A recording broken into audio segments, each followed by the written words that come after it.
ಮುಖ್ಯಮಂತ್ರಿ ಬದಲಾವಣೆಗೆ ಕ್ಷಣಗಣನೆ.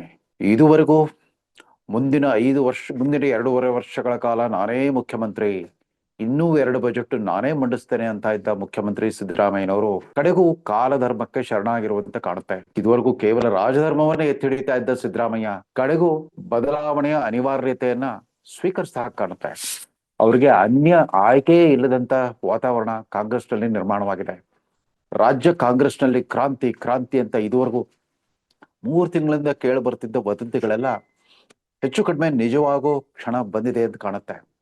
ಸಿದ್ದರಾಮಯ್ಯನವರ ಮುಖ್ಯಮಂತ್ರಿಗರಿಗೆ ಕೌಂಟ್ ಡೌನ್ ಶುರು ಆಗಿದೆ. ಇದಕ್ಕೆ ಕಾರಣ 2023ರ ಅಸೆಂಬ್ಲಿ ಚುನಾವಣೆಯ ಗೆಲುವಿನ ಕ್ಷಣದಿಂದಲೂ ಕೂಡ ಸಿದ್ದರಾಮಯ್ಯನವರಿಗೆ ಪ್ರಬಲ ಪ್ರತಿಸ್ಪರ್ಧಿಯಾಗಿ ಇದುವರೆಗೂ ಸಾಗಿ ಬಂದಿದ್ದ ಉಪಮುಖ್ಯಮಂತ್ರಿ ಡಿ.ಕೆ. ಶಿವಕುಮಾರ್ ಕಡೆಗೂ ತಮ್ಮ ಮಹತ್ವಾಕಾಂಕ್ಷೆಯ ಕನಸನ್ನು ನನಸಾಗಿಸೋದಕ್ಕೆ ಬೇಕಾದಂತ ಎಲ್ಲ ಪ್ರಯತ್ನಗಳನ್ನು ಮಾಡಿದ್ದಾರೆ. ಹೈಕಮಾಂಡ್ ಕಾಂಗ್ರೆಸ್ನಲ್ಲಿ ಯಥಾ ಪ್ರಕಾರ ಹೈಕಮಾಂಡ್ ನಿರ್ಧಾರವೇ ಅಂತಿಮ.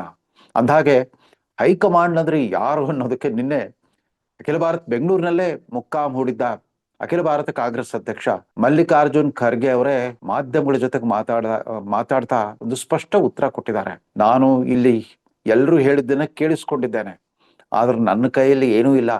ಇನ್ನೇನೇ ಇದ್ರು ಕೂಡ ಹೈಕಮಾಂಡ್ಗೆ ಒಂದು ವರದಿ ಸಲ್ಲಿಸ್ತೇನೆ, ಅವರೇ ತೀರ್ಮಾನ ಕೈಗೊಳ್ಳಬೇಕು ಅಂತ. ನೋಡಿ, ಅಖಿಲ ಭಾರತ ಕಾಂಗ್ರೆಸ್ ಅಧ್ಯಕ್ಷತೆಗೆ ಅನೇಕ ವರ್ಷಗಳ ಕಾಲ ಚುನಾವಣೆ ನಡೆದಿರಲಿಲ್ಲ. ಸರ್ವಾನುಮತದಿಂದ ಶ್ರೀಮತಿ ಸೋನಿಯಾ ಗಾಂಧಿ, ತದನಂತರ ರಾಹುಲ್ ಗಾಂಧಿ ಅವರು ಆಮೇಲೆ 2019ರ ಲೋಕಸಭಾ ಚುನಾವಣೆ ನಂತರ ನೈತಿಕ ಹೊಣೆಗಾರಿಕೆ ಹೊತ್ತು, ಸೋಲಿನ ನೈತಿಕ ಹೊಣೆ ಹೊತ್ತು ರಾಜೀನಾಮೆ ಕೊಟ್ಟಿದ್ರು. ಅದಾದ್ಮೇಲೆ ಚುನಾವಣೆ ನಡೀತು.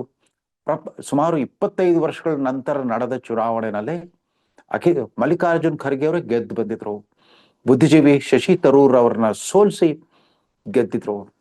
ಆದ್ರೆ ಏನಂತೆ, ಕಾಂಗ್ರೆಸ್ ಪಕ್ಷದಲ್ಲಿ AICC ಅಧ್ಯಕ್ಷರೇ ಆಗಿರ್ಲಿ ಅಥವಾ ಪ್ರಧಾನಮಂತ್ರಿ ಆಗಿರ್ಲಿ, ಅವ್ರಿಗೆ ಅಧಿಕಾರ ಇದ್ದಾಗ ಪ್ರಧಾನಮಂತ್ರಿ ಡಾಕ್ಟರ್ ಮನಮೋಹನ್ ಸಿಂಗ್ ಇದ್ರು.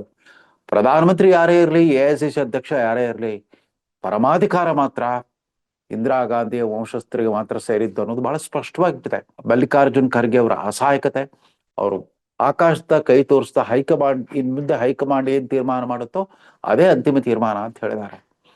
ಅಂದ್ರೆ ಕಾಂಗ್ರೆಸ್ ಪಕ್ಷದಲ್ಲಿ ಅಧಿಕಾರ ಇರ್ಲಿ ಇಲ್ದೇ ಇರ್ಲಿ, ಪ್ರಧಾನಮಂತ್ರಿ ಯಾರೇ ಇರ್ಲಿ ಇಲ್ದೇ ಇರ್ಲಿ, ಅಥವಾ ಅಖಿಲ ಭಾರತ ಅಧ್ಯಕ್ಷ ಯಾರೇ ಇರ್ಲಿ ಇಲ್ದೇ ಇರ್ಲಿ, ಹೈಕಮಾಂಡ್ ಮಾತ್ರ ಸೋನಿಯಾ ಗಾಂಧಿ, ರಾಹುಲ್ ಗಾಂಧಿ, ಇದೀಗ ಪ್ರಿಯಾಂಕಾ ವಾದ್ರಾ ಗಾಂಧಿ, ಆ ಕುಟುಂಬಸ್ಥರು ಏನ್ ಹೇಳ್ತಾರೋ ಅದೇ ಅಂತಿಮ ತೀರ್ಮಾನ. ಸೊ ಈ ವಾಸ್ತವಕ್ಕೆ ಎಲ್ಲರೂ ಶರಣಾಗಿರೋ ಹಾಗೆ ಕಾಣುತ್ತೆ. ಸಿದ್ದರಾಮಯ್ಯ ಕೂಡ ತಮ್ಮ ಮೊದಲಿನ ಅಪ್ಪಟ್ಟನ್ನು ಸಡಿಲಿಸ್ಬಿಟ್ಟು ಹೈಕಮಾಂಡ್ ಏನ್ ಹೇಳುತ್ತೋ ಅದನ್ನು ನಾನು ಕೇಳ್ತೇನೆ, ಡಿ.ಕೆ. ಶಿವಕುಮಾರ್ ಕೂಡ ಕೇಳ್ಬೇಕಾಗತ್ತೆ, ಅವರು ಕೇಳ್ತಾರೆ ಅಂತ ಹೇಳಿದ್ರು. ಅಂದಾಗೆ ಯಾವಾಗ ಕರ್ನಾಟಕದ ಕಾಂಗ್ರೆಸ್ ನಾಯಕರು ಹೈಕಮಾಂಡ್ ಜೊತೆಗೆ ಅಥವಾ ಪರಸ್ಪರ ತಮ್ಮ ಪ್ರಬಲ ಪ್ರತಿಸ್ಪರ್ಧಿ ಜೊತೆಗೆ ಸಂಘರ್ಷ ಮಾಡ್ತಾರೋ, ಆ ಸಂಘರ್ಷ ನಡೆದಾಗಲೆಲ್ಲ ಅಖಿಲ ಭಾರತ ಮಟ್ಟದ ಕಾಂಗ್ರೆಸ್ ಅಲ್ಲಿ ಕೂಡ ದೊಡ್ಡ ಕಂಪನಗಳು ನಡೆದಿದೆ. ಒಂದು 60 ವರ್ಷಗಳ ಚರಿತ್ರೆನಿದೆ. 1969 ನವೆಂಬರ್ 12ಕ್ಕೆ ಕರ್ನಾಟಕದ ಆವತ್ತಿನ ಕಾಂಗ್ರೆಸ್ನ ಹಿರಿಯ ನಾಯಕ, ಅವರು AICC ಅಧ್ಯಕ್ಷರಾಗಿದ್ರು, ಮಾಜಿ ಮುಖ್ಯಮಂತ್ರಿ ಆಗಿದ್ರು, ಸಿದ್ದವನಲ್ಲಿ ನಿಜಲಿಂಗಪ್ಪನವರು ಮತ್ತು ಇಂದಿರಾ ಗಾಂಧಿ ಅವ್ರ ನಡುವೆ ಪ್ರಚಂಡ ಸಂಘರ್ಷ ನಡೀತು. ಅದು ಇವತ್ತಿನ ತರ ಯಾವುದೇ ಕುರ್ಚಿಗೆ ನಡೆದ ಸಂಘರ್ಷ ಅಲ್ಲ, ಒಂದು ಸೈದ್ಧಾಂತಿಕ ಸಂಘರ್ಷ ನಡೆದಿತ್ತು. ಇಂದಿರಾ ಗಾಂಧಿ ಅವರು ಸಮಾಜವಾದಿ ಆರ್ಥಿಕ ನೀತಿ ಅಂತ ಒಲವು ತೋರಿಸಿದ್ರು, ಗರೀಬಿ ಹಠಾವೋ ಘೋಷಣೆಯನ್ನ ರೂಪಿಸ್ತಾ ಇದ್ರು, ಬಡವರ ಪರವಾದ ಎಡಪಂಥೀಯ ಹೆಚ್ಚು ಕಡಿಮೆ ಕಮ್ಯುನಿಸ್ಟ್ ಮತ್ತು ಸಮಾಜವಾದಿ ಪಕ್ಷಗಳು ಪ್ರತಿಪಾದಿಸ್ತಿದ್ದ ಆರ್ಥಿಕ ಸಿದ್ಧಾಂತದತ್ತ ಒಲವು ತೋರಿಸ್ತಾ ಇದ್ರು. ಆಗ ನಿಜಲಿಂಗಪ್ಪ ಮತ್ತು ಅವರ ಸಮಕಾಲೀನರಾದ ಹಿರಿಯ ಕಾಂಗ್ರೆಸ್ ನಾಯಕರುಗಳು ನೀಲಂ ಸಂಜೀವ್ ರೆಡ್ಡಿ, ಮೊರಾರ್ಜಿ ದೇಸಾಯಿ, ಅತುಲ್ಯ ಘೋಷ್, S.K. ಪಾಟೀಲ್ ಮುಂತಾದವರೆಲ್ಲ ಇಂದಿರಾ ಗಾಂಧಿ ಅವ್ರನ್ನ ತೀವ್ರವಾಗಿ ವಿರೋಧಿಸ್ತಾ ಇದ್ರು. ಈ ವಿರೋಧಕ್ಕೆ ಮೂರ್ತ ಸ್ವರೂಪ ಬಂದಿದ್ದು ಬೆಂಗಳೂರಿನ ಗಾಜಿನ ಮೇಲೆ ನಡೆದ ಅಖಿಲ ಭಾರತ ಕಾಂಗ್ರೆಸ್ ಅಧಿವೇಶನ. ಆ ಅಧಿವೇಶನದಲ್ಲಿ ಅವತ್ತು ಖಾಲಿಯಾಗಿದ್ದ ರಾಷ್ಟ್ರಪತಿ ಪದವಿಗೆ ಉಪಚುನಾವಣೆ ನಡೀಬೇಕಾಗಿತ್ತು. ಕಾಂಗ್ರೆಸ್ ಪಕ್ಷದ ವರ್ಕಿಂಗ್ ಕಮಿಟಿಯಲ್ಲಿ ನೀಲಂ ಸಂಜೀವ್ ರೆಡ್ಡಿ, ಆಂಧ್ರ ಪ್ರದೇಶದ ಮಾಜಿ ಮುಖ್ಯಮಂತ್ರಿ ಆಗಿದ್ದ ಹಿರಿಯ ನಾಯಕ ನೀಲಂ ಸಂಜೀವ್ ರೆಡ್ಡಿ ಅವ್ರನ್ನ ಅಧಿಕೃತ ಅಭ್ಯರ್ಥಿ ಅಂತ ಘೋಷಣೆ ಮಾಡಿದ್ರು. ಅದಾದ ಮರುದಿವಸವೇ ಪ್ರಧಾನಮಂತ್ರಿ ಇಂದಿರಾ ಗಾಂಧಿ ಅವರು ತಮ್ಮದೇ ಪಕ್ಷದ ನಾಯಕರನ್ನ ಧಿಕ್ಕರಿಸ್ಬಿಟ್ಟು, ಅವತ್ತು ಉಪರಾಷ್ಟ್ರಪತಿ ಮತ್ತು ಹಂಗಾಮಿ ರಾಷ್ಟ್ರಪತಿ ಆಗಿದ್ದ ಮತ್ತು ಒಂದು ಕಾಲದಲ್ಲಿ ಕರ್ನಾಟಕದ ಮಾಜಿ ರಾಜ್ಯಪಾಲರು ಆಗಿದ್ದ ವಿ ಗಿರಿ ಅವರನ್ನ ಬಂಡಾಯ ಅಭ್ಯರ್ಥಿಯಾಗಿ ಘೋಷಿಸ್ಬಿಟ್ಟು, ನೀವೆಲ್ಲ ಆತ್ಮಸಾಕ್ಷಿಗೆ ಅನುಸಾರವಾಗಿ ಮತದಾನ ಮಾಡಿ ಅಂತಂದ್ಬಿಟ್ಟು ತಮ್ಮದೇ ಪಕ್ಷದ ನಾಯಕರಿಗೆ ಮತ್ತು ಶಾಸಕರಿಗೆ ಒಂಥರ ಫತ್ವಾ ಹೊರಡಿಸ್ಬಿಟ್ರು. ಇದಾದ ನಂತರ ಕಾಂಗ್ರೆಸ್ ಇಬ್ಬಾಗ ಆಯಿತು. ನೋಡಿ, ನಿಜಲಿಂಗಪ್ಪ ಮತ್ತು ಇಂದಿರಾ ಗಾಂಧಿ ಅವರ ನಡುವಿನ ಸಂಘರ್ಷದಿಂದಾಗಿ ಅಖಿಲ ಭಾರತ ಮಟ್ಟದಲ್ಲೇ ಕಾಂಗ್ರೆಸ್ ಇಬ್ಬಾಗವಾಗಿಬಿಟ್ಟು ಕಾಂಗ್ರೆಸ್ ಓ ಮತ್ತು ಕಾಂಗ್ರೆಸ್ ಆರ್ ಅಂತ ಎರಡು ಬಣಗಳ ಸೃಷ್ಟಿಯಾಗಿತ್ತು.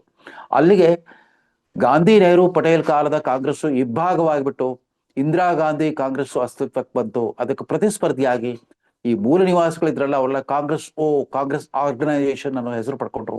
ಕಾಂಗ್ರೆಸ್ ಆರ್ ಅಂತಂದ್ರೆ ಕಾಂಗ್ರೆಸ್ ರಿಕ್ವಿಸಿಷನಿಸ್ಟ್. ಅವರು ಚುನಾವಣಾ ಆಯೋಗಕ್ಕೆ ಮನವಿ ಸಲ್ಲಿಸ್ಬಿಟ್ಟು ನಮಗೆ ಪ್ರತ್ಯೇಕ ಚಿಹ್ನೆ ಕೊಡಿ ಅಂತ ಕೇಳಿದ್ರು. ಆಗ ಸಾಂಪ್ರದಾಯಿಕ ಜೋಡೆತ್ತಿನ ಗುರುತಿನ ಬದಲು ಇಂದಿರಾ ಗಾಂಧಿ ಪಕ್ಷಕ್ಕೆ ಹಸು ಮತ್ತು ಕರು ಚಿಹ್ನೆ ದೊರೆತಿತ್ತು. ಇವ್ರಿಗೆ ಚರಕ ಚಿಹ್ನೆ ಕಾಂಗ್ರೆಸ್ ಓ, ಹಸು ಕರು ಚಿಹ್ನೆ ಇಂದಿರಾ ಗಾಂಧಿ. ಸೊ 1971ರಲ್ಲಿ ನಡೆದ ಲೋಕಸಭಾ ಚುನಾವಣೆಯಲ್ಲಿ ಇಂದಿರಾ ಗಾಂಧಿ ಅವರ ಗರೀಬಿ ಹಠಾವೋ ಘೋಷಣೆ ರಾಷ್ಟ್ರಾದ್ಯಂತ ಬಡ ಮತದಾರರಲ್ಲಿ ರೋಮಾಂಚನ ಉಂಟು ಮಾಡಿ ಇಂದಿರಾ ಗಾಂಧಿ ಅವರು ಪ್ರಚಂಡ ಗೆಲುವು ಸಾಧಿಸ್ಬಿಟ್ಟು ಪಕ್ಷ ಮತ್ತು ಸರ್ಕಾರದ ಪ್ರಶ್ನಾತೀತ ನಾಯಕಾಗಿ ಹೊರಹೊಮ್ಮಿದ್ರು. ಅದಾದ್ಮೇಲೆ 1978ರಲ್ಲಿ ಆಗ ಇಂದಿರಾ ಗಾಂಧಿ ಅವರು ತುರ್ತು ಪರಿಸ್ಥಿತಿ ನಂತರದ ನಡೆದ 1977ರ ಲೋಕಸಭಾ ಚುನಾವಣೆ ಅಧಿಕಾರ ಕಳ್ಕೊಂಡಿದ್ರು, ರಾಜಕೀಯ ವನವಾಸದಲ್ಲಿದ್ರು. ಹೀಗಾಗಿ ಇಂದಿರಾ ಗಾಂಧಿ ಅವರ ತುರ್ತು ಪರಿಸ್ಥಿತಿ ಕಾಲದ ಅತಿರೇಕಗಳನ್ನು ವಿರೋಧಿಸ್ಬಿಟ್ಟು ಒಂದು ಬಡ ತಿರುಗಿಬಿತ್ತು. ಕರ್ನಾಟಕದಲ್ಲಿ ಮುಖ್ಯಮಂತ್ರಿ ದೇವರಾಜ ಅರಸು ಮತ್ತು ಹಿರಿಯ ಮಂತ್ರಿ ಸಹೋದ್ಯೋಗಿ KH ಪಾಟೀಲ್ ನಡುವೆ ಮುಖಾಮುಖಿ ಸಂಘರ್ಷ ನಡೆದಿತ್ತು. ಅವರು DCM ಅಲ್ಲದೆ ಇದ್ರು ಕೂಡ ಉಪಮುಖ್ಯಮಂತ್ರಿ ಅಷ್ಟೇ ಪ್ರಬಲರಾಗಿದ್ರು KH ಪಾಟೀಲ್. ಅವ್ರಿಗೆ ಹುಲಕೋಟಿ ಹುಲಿ ಅಂತ ಕರೀತಾ ಇದ್ರು. ಅವರ ಪುತ್ರ HK ಪಾಟೀಲ್ ಇವತ್ತಿಗೂ ರಾಜಕಾರಣದಲ್ಲಿ ಸಕ್ರಿಯರಾಗಿದ್ದಾರೆ, ಇವತ್ತಿನ ಕಾನೂನು ಸಚಿವರಾಗಿದ್ದಾರೆ. ಈ HK ಪಾಟೀಲ್ರ ತಂದೆ KH ಪಾಟೀಲ್ ಮತ್ತು ದೇವರಾಜ ಅರಸು ನಡುವಿನ ಸಂಘರ್ಷ ಅಖಿಲ ಭಾರತ ಮಟ್ಟದಲ್ಲಿ ಕಾಂಗ್ರೆಸ್ನ ಎರಡನೇ ವಿಭಜನೆಗೆ ಕಾರಣವಾಯಿತು. ಆಗ ಇಂದಿರಾ ಕಾಂಗ್ರೆಸ್ ಮತ್ತು ರೆಡ್ಡಿ ಕಾಂಗ್ರೆಸ್ ಅಂತ ಎರಡು ಬಣಗಳು ಅಸ್ತಿತ್ವಕ್ಕೆ ಬಂದವು. ಕಾಂಗ್ರೆಸ್ ಆರ್, ಕಾಂಗ್ರೆಸ್ ಐ ಅಂತ. ಇಂದಿರಾ ಗಾಂಧಿ ಅವರ ಹಸು ಕರುವಿನ ಚಿಹ್ನೆ ಮುಂದುವರಿತು. ಅದಾದ್ಮೇಲೆ ಮುಂದೆ 1978-79ರಲ್ಲಿ ಸ್ವತಃ ದೇವರಾಜ ಅರಸು ಮತ್ತು ಇಂದಿರಾ ಗಾಂಧಿ ಅವ್ರ ನಡುವೆನೆ ವೈಮನಸ್ಸು ವಿರಸ ಉಂಟಾಗ್ಬಿಟ್ಟು ಮೂರನೇ ಬಾರಿಗೆ ಕಾಂಗ್ರೆಸ್ ವಿಭಜನೆ ಆಯಿತು. Congress U, Congress Urs, Congress I, Congress Indira. ಆಗ ಇಂದಿರಾ ಗಾಂಧಿ ಅವ್ರಿಗೆ ಹಸ್ತ ಚಿಹ್ನೆ ದೊರೀತು. ಇನ್ನೇನು ಮತದಾನಕ್ಕೆ ನಾಮಪತ್ರ ಸಲ್ಲಿಕೆ ಕೆಲವೇ ದಿನಗಳಿದ್ದಾಗ ಹಸ್ತ ಚಿಹ್ನೆ ಕೊಟ್ಟರು ಕೂಡ ಹಸ್ತ ಚಿಹ್ನೆ ಇಂದಿರಾ ಗಾಂಧಿ ಚಿಹ್ನೆ ಅಂತ ಮತದಾರರಿಗೆ ಅದು ಹೇಗೋ ಮತದಾರರು ಗ್ರಹಿಸ್ಬಿಟ್ಟು ಕರ್ನಾಟಕದಲ್ಲೂ ಮತ್ತು ಇಡೀ ರಾಷ್ಟ್ರಾದ್ಯಂತ ಇಂದಿರಾ ಗಾಂಧಿ ಅವ್ರಿಗೆ ಪ್ರಚಂಡ ಗೆಲುವನ್ನು ತಂದುಕೊಟ್ಬಿಟ್ರು. ಕರ್ನಾಟಕದಲ್ಲಿ ಆ ಕ್ಷಣದವರೆಗೂ ಮುಖ್ಯಮಂತ್ರಿ ಸ್ಥಾನದಲ್ಲಿದ್ದ ದೇವರಾಜ ಅರಸು ಈಗಾಗಲೇ 7.5 ವರ್ಷ ಪೂರೈಸಿದ್ರು. 8ನೇ ವರ್ಷದಲ್ಲಿದ್ದ ದೇವರಾಜ ಅರಸು ಚುನಾವಣೆಯಲ್ಲಿ ತಮಗೆ ಸೋಲಾಗುತ್ತೆ ಅಂತ ಆರಂಭಿಕ ಸೂಚನೆ ಗೋಚರಿಸ್ತಾ ಇರೋ ಹಾಗೇನೆ ಅವಾಗೆಲ್ಲ ಬ್ಯಾಲೆಟ್ ಪೇಪರ್ ಮತ ಎಣಿಕೆ ನಡೀತಾ ಇತ್ತು. ಮತ ಎಣಿಕೆಯಲ್ಲಿ ತಾವು ತಮ್ಮ ಪಕ್ಷ 3ನೇ ಸ್ಥಾನದಲ್ಲಿ ಅಂತ ಇದು ಗೊತ್ತಾಗಿರುವಾಗಲೇ ಯಾರ ಮಾತನ್ನು ಕೇಳಿಸ್ಕೊಳ್ತಾನೆ ನೇರವಾಗಿ ರಾಜಭವನಕ್ಕೆ ಹೋಗಿ ರಾಜೀನಾಮೆ ಸಲ್ಲಿಸಿ ಮುಖ್ಯಮಂತ್ರಿ ಪದವಿಯನ್ನು ತೆರವು ಮಾಡಿದ್ರು.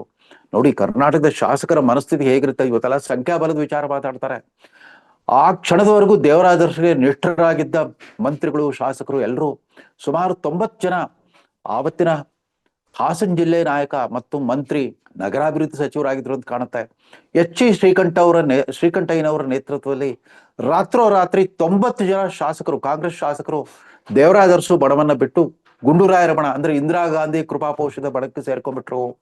ಅಲ್ಲಿಗೆ ಕಾಂಗ್ರೆಸ್ ಯು ಆಳ್ವಿಕೆ ಮುಕ್ತಾಯ. ದೇವರಾಜ ಅರಸು ಅವರ 8 ವರ್ಷಗಳ ಆಡಳಿತ ಪರ್ವ ಮುಕ್ತಾಯ ಆಯಿತು.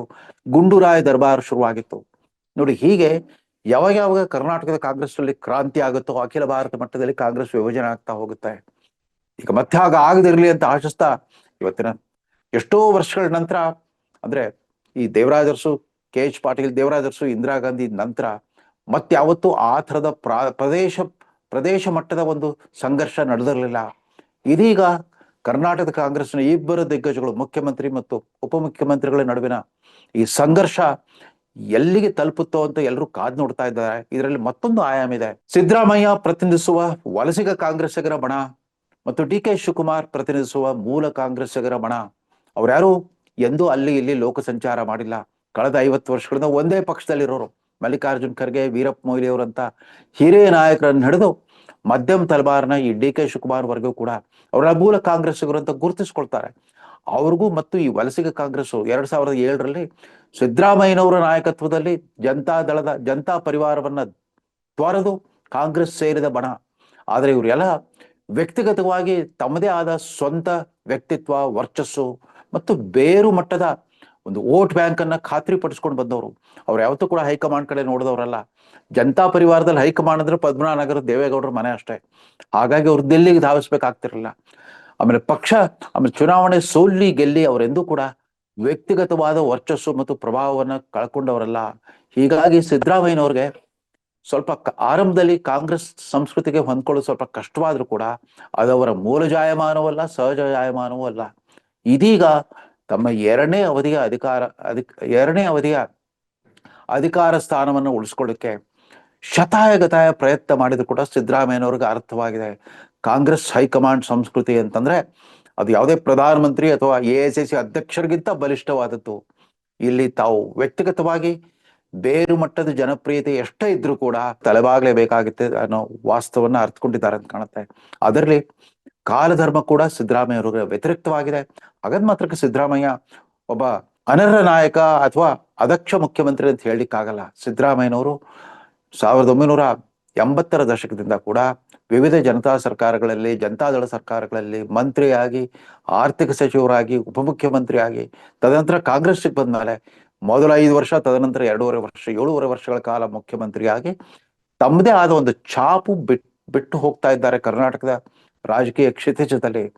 ಹಾಗಾಗಿ ಸಿದ್ದರಾಮಯ್ಯ ಅಕಸ್ಮಾತ್ ಕೆಳಗಿಳಿದ್ರು ಕೂಡ ಅದನ್ನ ಅವರು ತಮಗಾಗಿರೋ ಅವಮಾನ, ಮುಜುಗರ ಅಂತ ಭಾವಿಸ್ಬೇಕಾಗಿಲ್ಲ. ಕಾಲಧರ್ಮವನ್ನ ಉದಾತ್ತ ಭಾವದಿಂದ ಸ್ವೀಕರಿಸಿ ಅವರು ಗೌರವಯುತವಾಗಿ ಸ್ಥಾನ ತ್ಯಾಗ ಮಾಡಿದ್ರೆ ತದನಂತರದ ಅನಾಹುತಗಳನ್ನು ತಪ್ಪಿಸ್ಬೋದು.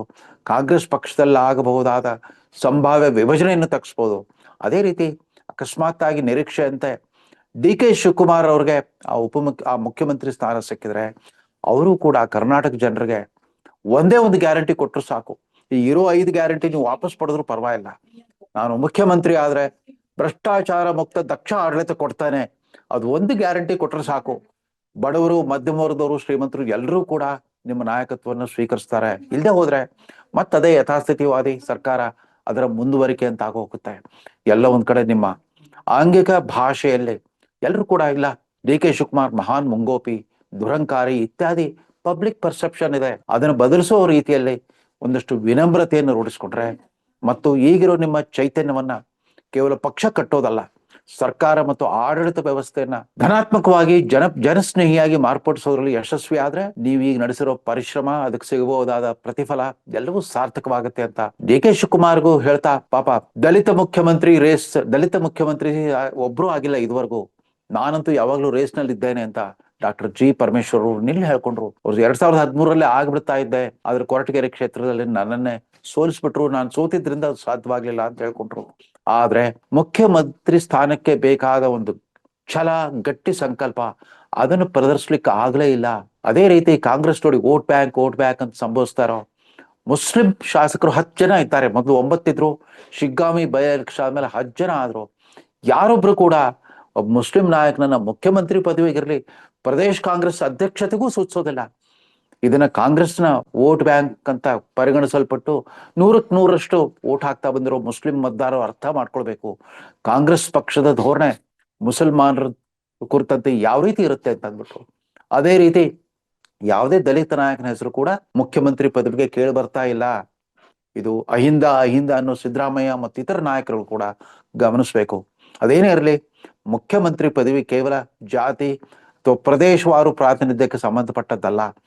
ನಿಜವಾಗ್ಲೂ ಕೂಡ ಸಮಗ್ರ ಕರ್ನಾಟಕದ ಆಡಳಿತ ಮತ್ತು ರಾಜಕಾರಣಕ್ಕೆ ಹೊಸ ದಿಕ್ಕು ತೋರಿಸಬಲ್ಲ ಒಬ್ಬ ಪ್ರತಿಭಾಶಾಲಿ, ಪರಿಶ್ರಮ ಪೂರ್ಣ ಕೆಲಸ ಮಾಡಬಲ್ಲ ಒಬ್ಬ ನಾಯಕ ಮಾತ್ರ ಮುಖ್ಯಮಂತ್ರಿ ಪದವಿಗೆ ಅರ್ಹತೆ ಪಡೀತಾನೆ. ಆದಷ್ಟು ಬದಲಾವಣೆ ಆಯ್ತು ಅಂತಂದ್ರೆ ಮುಖ್ಯಮಂತ್ರಿ ಪದವಿಗೆ ಒಬ್ಬ ಮೆರಿಟ್ ಕೋಟಾ ಅಭ್ಯರ್ಥಿ ಆಯ್ಕೆ ಆಗ್ಲಿ, ಸಾಮಾಜಿಕ ನ್ಯಾಯಕ್ಕೆ ಅಪಚಾರವಾಗದ ರೀತಿಯಲ್ಲಿ ಒಬ್ಬ ನಿಜವಾದ ಅರ್ಹ, ಯೋಗ್ಯ ಮತ್ತು ಸಮಯೋಚಿತವಾದ ಆಯ್ಕೆ ಸಾಧ್ಯವಾಗ್ಲಿ ಅಂತ ಹಾರೈಸ್ತಾ ಈ ಸಂಚಿಕೆಯನ್ನು ಮುಗಿಸ್ತಾ ಇದ್ದೇನೆ. ನಮಸ್ಕಾರ.